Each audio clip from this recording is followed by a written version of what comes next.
Hi everyone. आज इस video lecture में ये रोटेशनल मोशन का क्वेश्चन मैं आपके साथ डिस्कस करूंगा। काफ़ी अच्छा कॉन्सेप्चुअल क्वेश्चन है।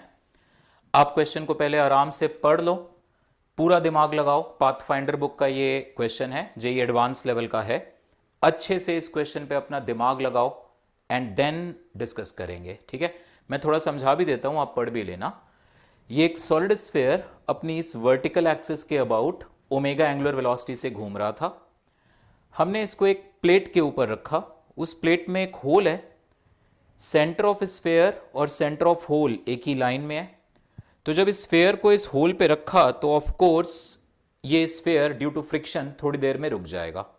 तो क्वेश्चन इस तरह से है कि स्फेयर का रेडियस 10 है, होल का रेडियस 8 है और ये 9 सेकेंड्स में रुक गया। देन अगर सब कुछ सेम होता, ये सॉलिड स्फेयर इसी एंगुलर वेलोसिटी से घूम रहा होता, बस होल का रेडियस अगर थोड़ा छोटा होता 6, तो ये कितनी देर में रुकता, ठीक है। तो आप आराम से, this question is all about your visualisation. आप ढंग से सोचो। नहीं सोच पाओ तो बीच बीच में मैं जहां पे भी आपको कहूंगा ये हिंट मिलने के बाद अब खुद से, क्योंकि आपको पूरा यूज होना, मतलब पूरा फायदा मिलना चाहिए इस वीडियो लेक्चर के डिस्कशन का, इस प्रॉब्लम के डिस्कशन का। तो आप सोचो एक बारी इसको and then I will start, ठीक है। सबसे पहले आप ये सोचो, अगर आपने अपनी तरफ से सोचा है तो ठीक है, नहीं तो थिंक कि दोनों केसेस में जब होल का रेडियस 8 सेंटीमीटर है और फिर जब 6 है, what about normal force from the perimeter of the hole on the sphere, ठीक है। तो ये हमारे पास सॉलिड स्फेयर है इस तरह से, ठीक है। मैं 2 डायमेंशनल व्यू बना रहा हूं। पहले केस में जो होल का रेडियस है दैट इज 8 सेंटीमीटर। तो ये सॉलिड स्फेयर यहां से 3 4 5 का स्टैंडर्ड राइट एंगल ट्रायंगल बनेगा ऐसे। ये 4, दिस डिस्टेंस ऑल्सो 4 और ये डिस्टेंस 5। मतलब पहले केस में जब होल का रेडियस है अपना R1 की वैल्यू हमें गिवन है, होल का रेडियस दिस इज 10 सेंटीमीटर और ये रेडियस हमें गिवन है 8। तो उसी रेशियो में, खैर मैं it should write it as, double कर दो इन सारी वैल्यूज को। So in the first case angle वही आएगा, this is 10 centimetre, this is 8 centimetre, तो ये पाइथागोरस से आ जाएगा 6। This angle will be theta.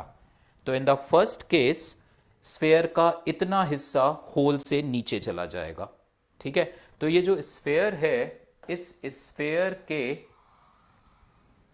ये सेंटर इसका इतने पोर्शन पर, ये एक मैं रिंग बना रहा हूं ऐसे।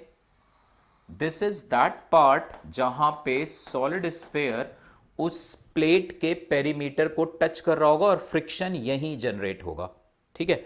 तो व्हाट विल हैपन इज, इस पूरे पेरीमीटर से नॉर्मल फोर्सेस ऐसे आएंगे इस डायरेक्शन में, D N D N D N. इस पेरीमीटर में आप हर हर छोटे छोटे एरिया, ये एक छोटा सा एरिया इमेजिन करो, साइड में छोटा सा एरिया इमेजिन करो, यहां से नॉर्मल फोर्स आएगा डी एन। चारों तरफ से ये जो नॉर्मल फोर्सेस आएंगे D N D N D N, इन सब के वर्टिकल कंपोनेंट्स मिलके इस स्फेयर के वेट को संभालेंगे। सो इन सब D N D N D N cos theta, D N cos theta, D N cos theta, इस डायरेक्शन में D N sine theta, sorry. So D N D N D N, इन सब का sine theta component जब आप add करोगे that is equal to N sine theta. ये इस स्फेयर के पूरे वेट को बैलेंस करेगा, ठीक है। तो इस केस में नॉर्मल फोर्स की वैल्यू आ जाएगी mg, पहले केस की बात कर रहे हैं, upon sine theta. Sine theta आ जाएगा 6/10, तो दिस इज 6/10। तो ये 2 से कैंसिल कर दो, this is equal to 5 mg/3। ये आ गई नॉर्मल फोर्स की वैल्यू पहले केस में। अभी भी आप अब आराम से सोचो, पहले केस में नॉर्मल फोर्स ये है, दूसरे केस में जब होल का रेडियस हमने 8 सेंटीमीटर से घटा के 6 कर दिया तो नॉर्मल फोर्स की वैल्यू क्या आएगी, ठीक है।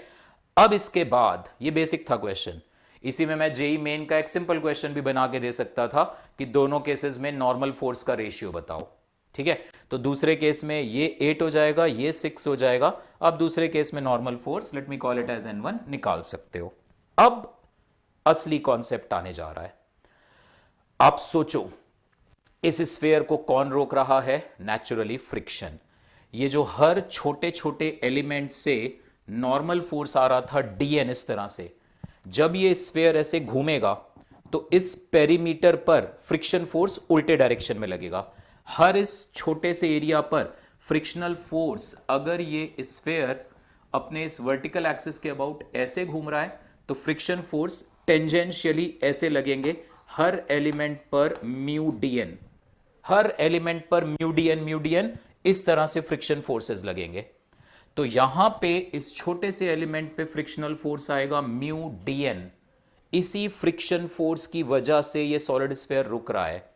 नाउ यू स्टार्ट थिंकिंग कैसे इस फ्रिक्शन फोर्स को और नेक्स्ट केस वाले फ्रिक्शन फोर्स के वर्क डन को अल्टीमेटली ये सॉलिड स्फीयर, तो अब आप सोचो ये सॉलिड स्फीयर अगर पहले केस में 9 सेकेंड में रुक रहा था, इन the first case it was stopping in 9 seconds, दूसरे केस में तो कैसे टाइम को रिलेट करें, यही मेन क्रूशियल पॉइंट है इस क्वेश्चन का।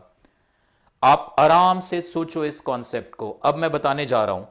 नाउ इस फ्रिक्शनल फोर्स का टॉर्क म्यू डीएन का टॉर्क कितना आएगा, this will be equal to mu DN into ये रेडियस, ये डिस्टेंस।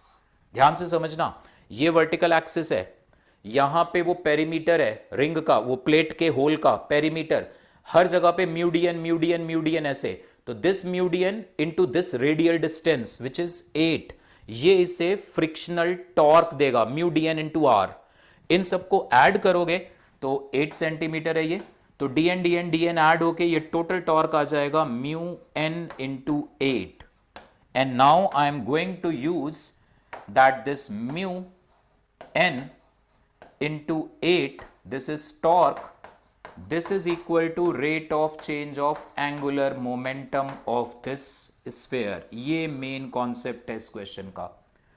जो फ्रिक्शनल टॉर्क आ रहा है that is responsible for slowing down of this solid sphere, rate of change of angular momentum. क्योंकि time के साथ ये टॉर्क बदल नहीं रहा, तो मुझे इंटीग्रेशन की जरूरत नहीं है। I can write this torque as delta L upon delta T मैं लिख सकता हूं, ठीक है। डेल्टा एल की वैल्यू दोनों केसेस में, होल चाहे छोटा हो चाहे बड़ा हो, दोनों केस में डेल्टा एल यानी पहले इस स्फीयर का एंगुलर मोमेंटम था आई ओमेगा, बाद में 0। अब चाहो तो एक माइनस साइन लगा लो बिकॉज फ्रिक्शनल टॉर्क है, मोशन को रिटार्ड कर रहा है, तो ये आ जाएगा minus of 0 minus I omega divided by time, जो कि पहले केस में टाइम था t1। दोनों केसेस में ये चीज सेम आएगी क्योंकि क्वेश्चन इज सॉलिड स्फीयर वही है, उसी ओमेगा से घूम रहा है। So now mu N into 8 ये आ रहा है टॉर्क, तो पहले केस में ये आ जाएगा mu N one into 8 that is equal to I omega. दूसरे केस में आप सॉल्व करोगे तो ये आएगा म्यू एन वन की जगह एन टू आ जाएगा इंटू 6 आ जाएगा। अब उस होल का रेडियस रह गया है 6 centimetre, that is also equal to I omega. बस ये क्वेश्चन अब ओवर हो चुका है। So what we will get, mu N one into 8 that is equal to mu N two into 6, mu की वैल्यू भी कैंसिल। एन वन इस case में कितना आया था हमारे पास, ये था 5 mg/3, और यहीं पे अगर मैं एन टू की वैल्यू भी चेक करूं तो what will happen, N two into sine theta, दूसरे केस में ये 6 आएगा तो ये 8, तो साइन थीटा की वैल्यू 8/10 आएगी, that is 4/5, that is equal to mg। तो n1 की वैल्यू 5/3 mg है, वो 5/4 mg, तो जस्ट सब्सटीट्यूट दीज वैल्यूज। यहां पे n1 की वैल्यू है 5/3 mg इंटू, आई थिंक मैंने यहां पे टाइम मिस कर दिया, ये टॉर्क था डेल्टा एल, तो T1 इधर आएगा, सो दिस इनटू ये T1 आएगा बेटे यहां पर, और यहां पे T2 मल्टीप्लाई होगा इसके साथ, ठीक है, दिस डेल्टा T इधर आएगा। सो ये एक्सप्रेशन हमारे पास आ जाएगा, दिस T1 यहां पर और यहां पे T2, तो 5/3 mg इंटू 8 इंटू T1 की वैल्यू 9 सेकेंड्स है, this is equal to 5/4 mg into 6 into T2 हमें ढूंढना है, दैट्स ऑल। सो ये mg और mg कैंसिल, यहां से हमारे पास ये 5 और 5 भी कैंसिल, सो T2 की वैल्यू आप चेक करो कितनी आ जाएगी यहाँ पे हमारे पास, दिस इज 3, तो ये आ जाएगा 3, 24 and 24 into 4/6 that is 16 seconds. तो फिजिक्स के क्वेश्चंस जेई एडवांस के ऐसे ही होते हैं, आपको कोई ज़रूरत नहीं है बहुत हाई स्पीड पे, जेई मेन के लिए बिट सैट के लिए हाई स्पीड पे काम करो।